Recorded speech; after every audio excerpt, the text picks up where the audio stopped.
You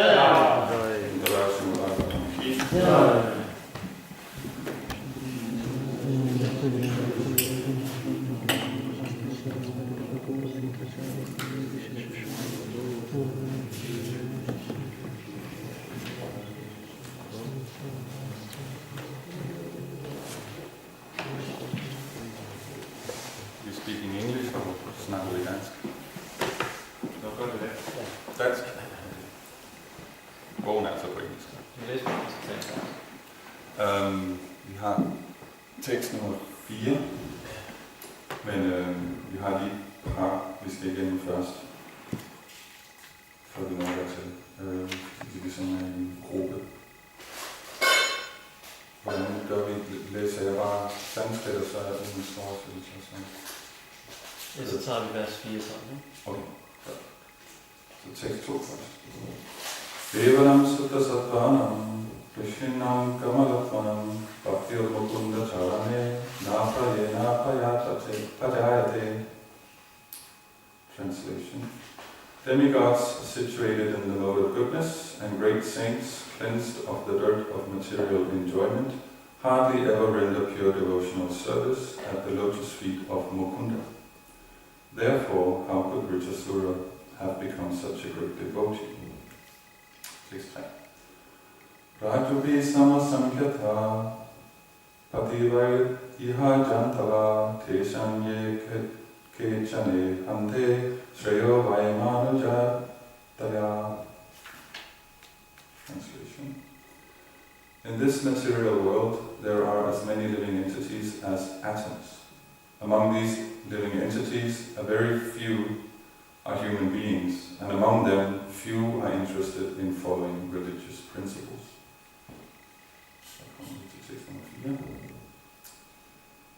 Prayomuksha astesham Echanaiva Trijotama Mumukshunam sahasreshu Kaschin muceta sijati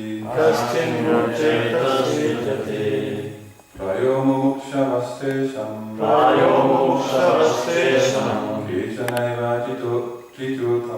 Kechanaiva trijotama Mumukshunam sahasreshu Kaschin muceta sijati Prayo mumukshavaste sham Kechanaiva trijotama Mumukshunam sahasreshu Kaschin muceta sijati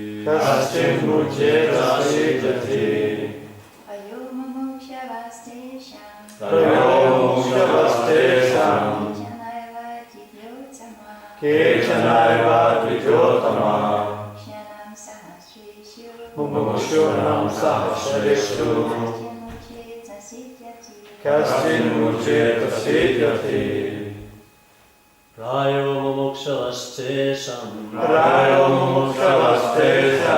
Shunnaiva vijotama Mukshonam sahasreshu Kaschin mujeta siddhati Prayo mumukshavaste sham Kechanaiva dvijotama Mumukshunam sahasreshu Kaschin muceta siddhati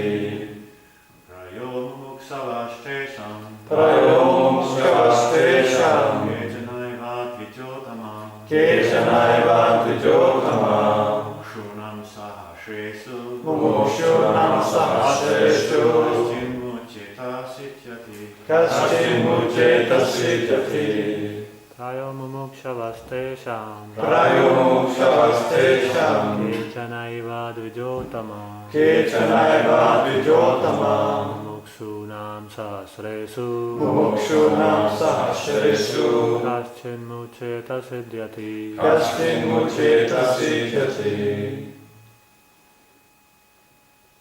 Prayo mumukshvastesham Prayo mumukshvastesham Kechaneva dvidrotama Kechaneva dvidrotama Mumukshunam sahasreshu Mumukshunam sahasresu Kaschin muchyeta siddhyati Kaschin muchyeta siddhyati Praya, Praya almost always. almost always Mumukshava, Mumukshava persons interested in liberation. persons interested in liberation Tesham, Tesham of them. of them Kechana, Kechana some. some Eva, Eva indeed. indeed Dvijaduttama, Vijaluttama O best of the Brahmanas. all best of the Brahmanas Mumukshunam, Mumukshunam of those who desire to be liberated. of those who desire to be liberated Sahasreshu, Sahasreshu in many thousands. in many thousands Kaschit, Kaschit someone.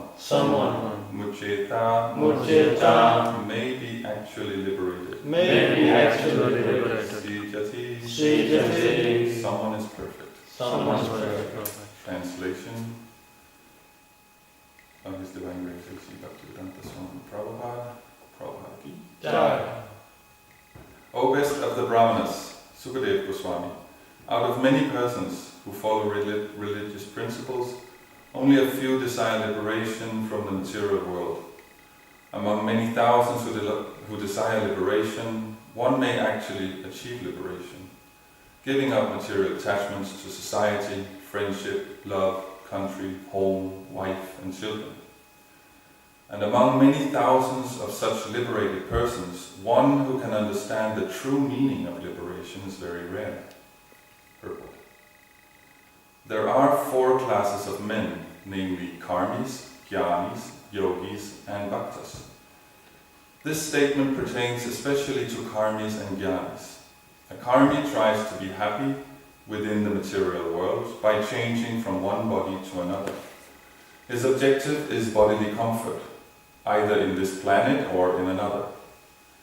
When such a person becomes a jnani, however, he aspires for liberation from material bondage. Among many such persons who aspire for liberation, one may actually be liberated during his life. Such a person gives up attachments for society, friendship, love, country, family, wife, and children. Among many such persons who are in the vanaprastha stage, one may understand the value of becoming a sannyasi, completely accepting the renounced order of life.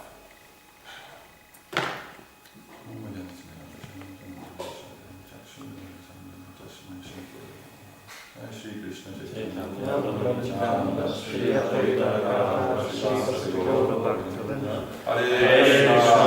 Krishna, Krishna Krishna, Hare Hare, Hare Rama, Rama Rama, Hare Hare. Godmorgen. Velkommen. Ja, der er en del at tage fat på her. Vi snakker om udfrielse, eller liberation her. Og så snakker vi jo om, hvor sjældent det faktisk er. Det er meget sjældent.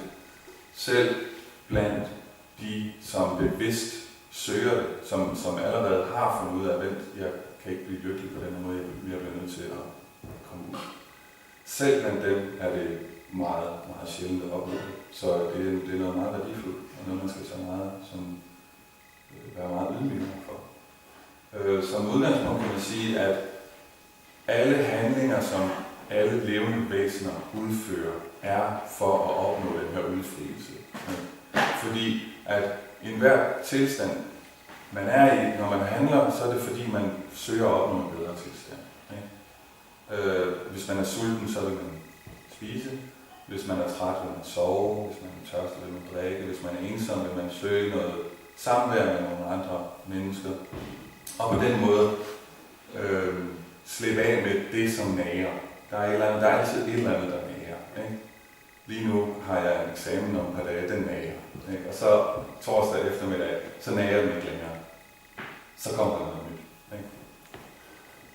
Så faktisk alt, hvad vi foretager os, det er for at opnå udfrielse fra et eller andet irritationsmoment. Og den materielle verden er skidesmart indrettet på den måde, at der er altid irritationsmomenter. Der er altid et eller andet, der er i vejen. Der er altid en eller anden fysisk vej. Der er altid et eller andet med vejret, eller der kommer hele tiden et eller andet.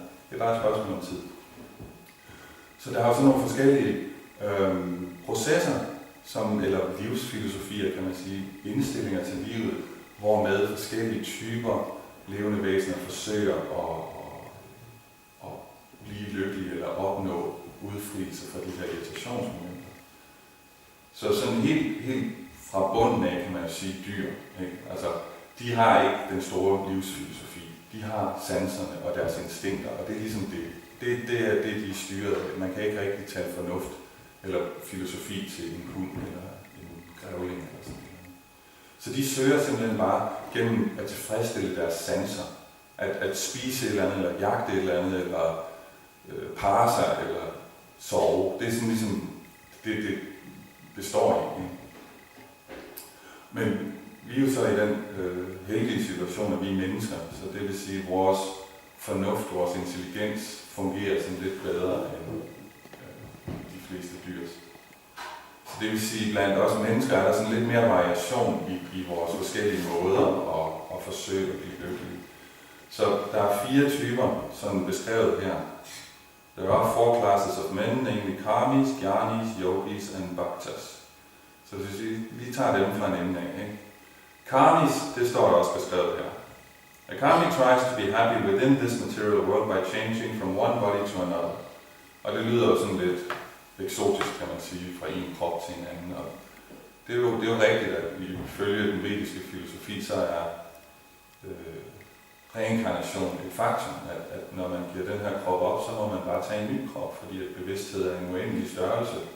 Så det her, det er bare noget, der dækker. Men egentlig helt ned på det sådan daglige, lavpraktiske plan, skifter de også fra en krop til en anden, fordi at kroppen skifter hele tiden. Der er døde hudceller falder af hele tiden. Huden er 3 uger gammel cirka. Så det, I kigger på nu, det var der ikke for en måned siden. Det fandtes ikke, det I ser nu, når I ser på min krop. Så den skifter også hele tiden. Hvad er det jeg tror en menneskelig celle? Videnskabsfolk, de er aldrig helt sikre, men de mener, det er mellem 7 og 10 år, den kan holde. Så det vil sige, for 10 år siden havde jeg en helt anden krop. Ikke? Det var en helt anden krop, jeg var i. Så det er egentlig et princip, der er gældende selv bare i det her liv, ikke? At kroppen ændrer sig hele tiden, men ved at prøve at ændre det, der sker omkring sig, så prøver karmien at være glad. Hvis jeg får en stor bil, hvis jeg får et fedt job, eller en smuk kone, eller et eller andet, hvis jeg får lavet et eller andet arrangement her, så vil jeg være lykkelig. Og det arbejder vi så rent ud sagt under med bukserne for at opnå. Og der kan ske 2 ting. Enten opnår de det ikke, og så er de ikke lykkelige, fordi nu har de sat sig i hovedet, det var det. Eller så opnår de det, og så er de heller ikke lykkelige. Fordi at så finder de ud af, at det er jo meget, hvis nu man siger Ferrari, altså det er jo mange, der gerne have Ferrari. Men hvis de så får den, hvor længe er den så imponerende, ikke? Så bliver den bare en del af en situation. Så er den ikke et mål længere, så er det ligesom, okay, så har man Ferrari, og så skal man til at betale forsikring. Hvor kan man parkere den, fordi den bliver stjålet, ridset eller et eller andet. Altså bekymringen begynder at hobe sig op. Eller hvis man får den smukke kone, alle andre mænd synes jo også, at den er smuk. Ikke? Og så hvad så kan man gå og passe på, om der sker noget. Og sådan er det jo rigere man er, det er jo også det, man ser. At hvis man bare kigger på rige mennesker, de er jo ikke lykkelige. Der er jo ikke nogen sådan direkte proportionel lykkefølelse fra, hvor fattig til hvor rig du er. Det kan man jo ikke se. Tværtimod nogle af de mennesker, som vi ser, som er mest succesfulde på det materielle sådan niveau, altså rige og berømte mennesker, de lever jo ofte nogle ret miserable liv, ikke? Fordi der er paparazzi uden for deres hus, og de ved ikke, hvem deres rigtige venner er, og hvem der bare er ude efter at få noget. Og sådan. Det er egentlig en meget forvirrende tilstand. Ikke? Så det er derfor, at vi ikke anbefaler den her karmi tilgang til det, fordi vi kan simpelthen se, at det virker ikke. Og så er der jo så den naturlige konsekvens, det er at tage det næste skridt til jnani. Når man så finder ud af, at det her det virker ikke, så bliver man intellektuel omkring det. Så tænker jeg, okay, så må jeg regne den ud. Ikke? Så en gerning betyder egentlig en materialistisk intellektuel. Så finder man ud af, jamen alle lidelser i denne her verden kommer fra materielle tilknytninger. Så dem skal jeg mig af fra, og så stopper lidelsen.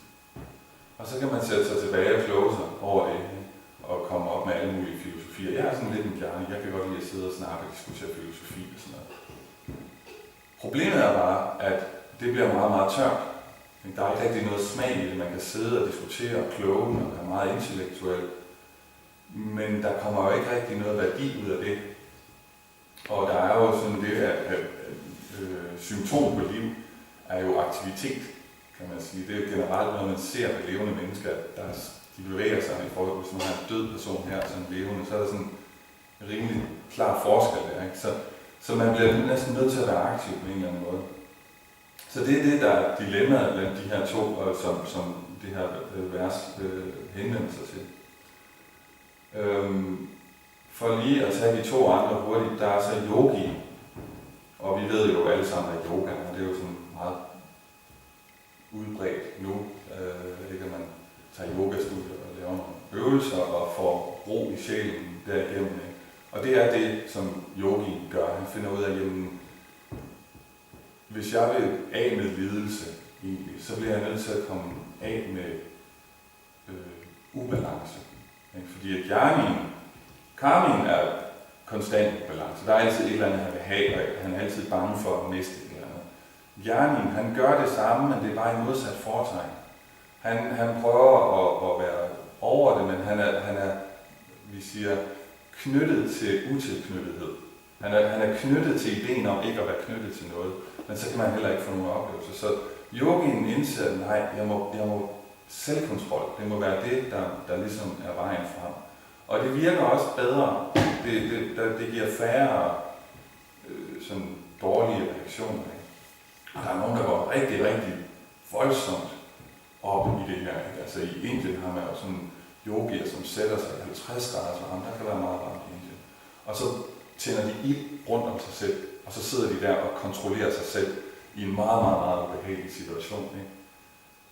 Der er andre, de tager op i Himalaya-bjergene og overnatter i ingen tøj. Og der er nogle vestlige, de har prøvet sådan at tage med dem op, ikke? Og de er jo pakket ind i dunjakker og alt muligt. Og de kan simpelthen ikke finde ud af, hvordan de kan overleve det, fordi det er altså i minusgrader, de ligger deroppe og sover i sneen i bare et lændeklæde.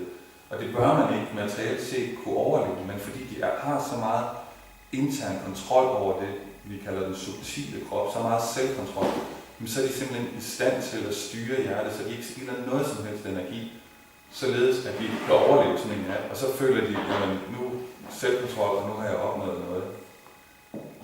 Der er en anden, jeg har læst en artikel om en person i Indien, han har ikke spist i 80 år.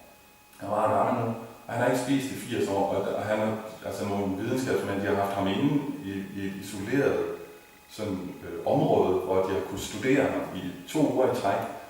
Og de har ingen forklaring. Det er simpelthen fordi, at han kontrollerer sit indre så meget, at han kan simpelthen optage nok energi bare fra solen. Og det lyder vildt, men ikke desto mindre.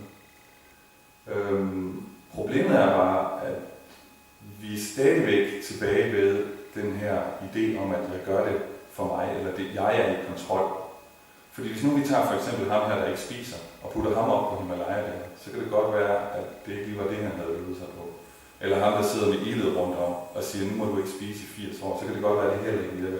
Så de er stadigvæk afhængige af nogle ydre omstændigheder. Det er det, der er problemet. Når man er afhængig af ydre omstændigheder for at opnå lykke, så gør man situationen meget svær for sig selv. Fordi at vi har ikke kontrol over de ydre omstændigheder. Vi har kontrol over de indre, også i en grad, der kan være ret imponerende, når vi kigger på de her yogier. Ikke? Men de ydre omstændigheder, dem har vi bare ikke kontrol over. Og så det er så det, der bringer os til den 4. kategori, bakterierne. Det er så også. Og det vi gør anderledes, det er, at vi starter som helt grundlæggende, med at sige, godt, vi kan ikke kontrollere det, der foregår omkring os. Så må vi ligesom arbejde med det, der kommer. Og så må vi indrette vores liv på sådan en måde, at alt, hvad der kommer, bliver taget som en velsignelse. Og det betyder, at man bliver nødt til sådan at gå lidt filosofisk til værks. Fordi når man bliver født, så handler alt om en selv. Ikke? Altså en baby, der laver et blæn, det er imponerende. Så efterhånden som vi bliver ældre, så bliver det mindre og mindre imponerende. Og der skal ligesom mere og mere til, før folk er imponeret. Så den ændring, den skal man igennem. Ikke? Men det betyder, at vi skal ligesom have omprogrammeret vores hjerne. Ikke? Og hvis man ikke gør det, jamen, så ender man som et voksen menneske, som tror, at hele mit liv handler om mig, og hvad jeg kan få, og hvad jeg kan få ud af det. Og så bliver man meget bekymret, og så skal man til psykolog, eller til yoga, eller hvad det nu er, man så finder på, men det virker faktisk ikke. Så det, som vi bliver undervist og underviser hinanden i her, det er, at virkeligheden er faktisk ikke baseret på materie, det her materiale, vi kan se af de her ting. Det er faktisk baseret på bevidsthed. Alt, hvad der sker altid på baggrund af en eller anden bevidst handling. Der er en eller anden, der tager en beslutning. Den her mikrofon, den sender noget lyd ud gennem en højttaler, men det er fordi, jeg beslutter mig for at tale. Hvis jeg holder op med at tale, så kommer der ikke noget lyd. Og på samme måde med alt andet, altså en computer, det kan en masse ting, men der skal alligevel være et menneske eller en bevidsthed, der ligesom opererer den her computer. Så alt kommer på baggrund af bevidsthed. Det her tempel er her på grund af, at der er nogle bevidste mennesker, der har været bevidste om, at man bygger på en speciel måde, og det kunne være rart at gøre det for Krishna, og så kunne vi have et dejligt tempel. Men siden vi har opnået den forståelse, at det ikke er os, der kontrollerer universet, så må der jo ligesom være en bevidsthed højere, som så kontrollerer. Fordi ærligt talt, jeg ved ikke, nu har jeg snakket i hvor lang tid, noget tid, og jeg har lavet alle mulige, opdager lige nu med mine arme, laver alle mulige fakta, det har jeg slet ikke været bevidst om. Jeg aner ikke, hvad det er for nogle muskelgrupper, der er i gang her. Jeg ved ikke, om det er noget med ledbånd eller sådan noget. Jeg ved det simpelthen ikke, men det sker alligevel. Så der er et eller andet, der styrer det. Ikke? Og vi lærer så fra den vediske filosofi, at vi har halvguder, som faktisk styrer, som er nogle mere potente bevidstheder end os. Ikke? Altså, man kan sige, fra os ned til en myre, der er et forskel i potens. Vi kan lidt mere end en myre kan. Og så fra os opad, der er så også nogle spring, ikke? Og der har man så de her halvguder, som faktisk styrer universet. Det man ser sådan meget i Hindu, ikke? At det er sådan tusindvis af guder. Ikke? Faktisk er der 33 millioner her. Og det er alt fra universets skabelse og ned til det at blinke vores øjenlåg. Der er en halvgud, som det er det eneste job, han har, det er at sørge for, at alle blinker deres øjenlåg. Og så er der alt det her imellem. Så på den måde er universet det styret af bevidsthed. Det er derfor, og vi siger her i det foregående vers, tekst 2 starter, Demigods situated in the mode of goodness and great saints cleansed of the dirt of material enjoyment, hardly ever render pure devotional service at the lotus feet of Mukunda. Så demigods, det er de her halvguder, vi snakker om her. Og det er jo sådan lidt, underligt, ikke? Fordi man skulle tro, hvis nu, at man ser, at vi er intelligente, og vi måler intelligens på, om man kan forstå, at intelligens findes. Ikke? Altså dyr, de forstår ikke rigtig intelligens, de forstår kun deres egne behov, og derfor har de ofte sådan lidt sociale problemer med hinanden. Ikke? De er ikke særlig gode ved hinanden, de ofte. Så kan man sige, det er vi mennesker måske heller ikke. Men det er jo så, fordi vi misbruger vores intelligens. Vi har en større kapacitet for at handle rigtigt, men vi har også en større kapacitet for at handle forkert, desværre. Men lad os nu antage, at vi så bruger vores intelligens på at handle rigtigt. Så vil det være ved at forstå, at der er nogle højere kræfter på spil. Der er nogle højere bevidstheder i gang her. Og højest af alt er selvfølgelig Krishna. Den, hvad kalder vi det på dansk? Guddommens højeste personlighed. Ja. Der må jo ligesom være en eller anden top dog. Vi mangler bedre udtryk. Fordi hvordan kan det hele ellers ligesom hænge sammen? Man kan jo forestille sig, nu står der her, at de her demigods, de er i godhedens kvalitet. Godhedens kvalitet betyder, at man forstår, at man gør ting for andre. Men der er stadigvæk konflikter blandt dem. Der står her, at de hardly ever renders pure devotional service. Og det er jo, kan man sige, det lyder lidt paradoksalt, fordi hvis de er højere end os, så burde de jo være mere forstående over for, hvad der foregår. Men det er fordi, at der er stadigvæk karma involveret. Nu, vi kender alle sammen ordet karma. Mange af de her, jeg læste en artikel i går om, at vores filosofi, der er ikke mange, der ved det, men der er faktisk mange flere, der følger den, end de sådan er bevidste om, fordi sådan nogle begreber som karma og guru og mantra og sådan noget, de siver ud i samfundet, ikke? Og alle kender man, hvad er dit mantra? Jamen, der er nogen, der har you're the man, you're the man, you're the man. Det er deres mantra, ikke? Og der alle kender en eller anden, altså, der er en økonomisk guru, finansguruen. Der har man sådan ofte hørt, ikke, at man bliver kaldt guru, hvis man ved noget. Og det er jo fordi, at de her grundlæggende principielle begreber, som den her filosofi er skabt af, de er universelle, og de virker alle steder. Så derfor er det meget nærliggende at tage det til sig. Ikke? Jeg tror, jeg har hørt, at yoga det er nummer 1 på sådan aftenskolekurser nu i Danmark. Det er det, som de fleste mennesker tager af aftenskolekurser. Så alle tager det til sig på en eller anden måde, måske ikke så bevidst, som de vil. Men det var en sidepointe, hvor var jeg kom fra? Det var noget med de her halvguder. Jo, fordi at der er stadigvæk karma involveret. Det er det, fordi når vi snakker om karma, det er det, ja. Når vi snakker om karma, så snakker vi ofte om dårlig karma eller god karma. Ikke? Har du dårlig karma eller har du god karma?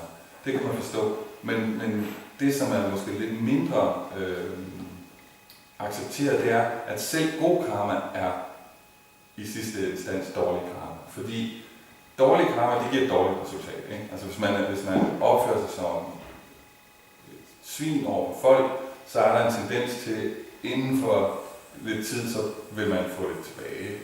Hvis man slår hårdt ind i en væg, så får man det hånd. Det er dårlig karma. Det er nemt at forholde sig til. God karma. Hvorfor er det så dårligt? Jo, grunden til, at det er dårligt, det er, fordi man har den her tendens til at blive knyttet til det. Man kommer til at nyde det. Ikke? Hvis nu, at jeg sidder her og taler i noget tid, og så alle klapper er rigtig glade, og sådan noget, så bliver jeg også glad. Og så bliver jeg afhængig af det. Så det vil sige, at næste gang jeg sidder her og taler, så bliver jeg måske sådan lidt stolt og sådan lidt selvfed og sådan noget, og tænker egentlig ikke så meget på, hvor godt jeg forklarer, hvad det er, jeg skal snakke om. Og så klapper folk måske ikke, og så bliver jeg i dårlig humør. Hvorfor klapper de ikke? Hvad er det? Altså, kan du ikke forstå filosofien, eller hvad er dit problem egentlig? Ikke? Og det er det, der automatisk sker, når nu at man får for mange gode resultater. Ikke? Det er, at man bliver sådan lidt selvfed, ikke? Når man begynder sådan selv at tro på,